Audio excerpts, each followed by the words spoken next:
I regret not making my marriage work, and now my ex-wife is happily remarried. I didn't realize our marriage was dying while I was still inside it. I thought we were just going through a phase, long workdays, short tempers, conversations that turned into logistics instead of connection. I told myself this was normal. Everyone says marriage is hard. Everyone says love settles down. I believed that meant you stopped trying so hard. She didn't stop trying. She asked for date nights. I said I was tired. She asked me to talk more. I said nothing was wrong. She asked if I still loved her. I said, of course, and went back to my phone. The first real crack happened on a random Tuesday. She stood in the kitchen holding a mug she'd reheated 3 times and said, I feel alone even when you're here. I remember feeling annoyed more than concerned. I told her she was being dramatic. I told her she was overthinking things. I told her we were fine. That was the moment I failed, even though the marriage didn't end for another year. She suggested counseling. I laughed and said we weren't that couple. She cried quietly in the bathroom that night. I noticed, but I didn't follow her. I told myself space was better than a fight. I told myself she'd calm down. She didn't. Over time, she stopped asking.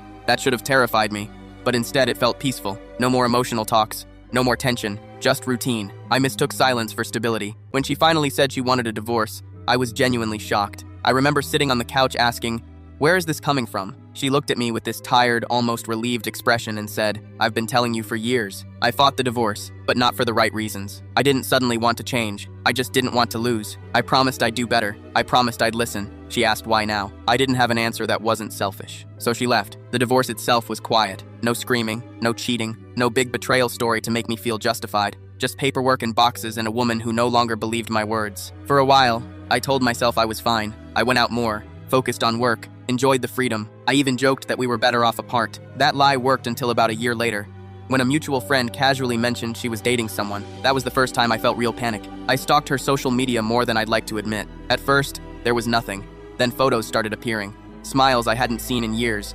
Weekend trips. Inside jokes and captions. She looked lighter, happier, like someone who had put down a heavy weight. Then she got engaged. I found out through a wedding announcement sent by a relative who didn't know better. I stared at that photo for a long time. She was glowing, not performatively happy, not polite smile happy, genuinely at peace. She married him 6 months later. I didn't go to the wedding. I couldn't, but I heard about it. Small, intimate, everything she used to beg me for. I heard he wrote his own vows. I never did. I heard he cried when he saw her. I didn't, even though I loved her. That's the part that haunts me. I did love her. I just loved my comfort more. Now I see her occasionally, usually by accident, at the grocery store, at a mutual friend's party. She's always kind, always polite. She introduces me to her husband without bitterness. And every time, I realize the version of her I miss doesn't exist anymore. She became this happier person because she stopped waiting for me to show up. People say, if it was meant to be, it would have worked. I don't believe that anymore. Some things only work if you fight for them while you still have them. I didn't, and someone else did. That's the regret. Not that she moved on, but that she had to.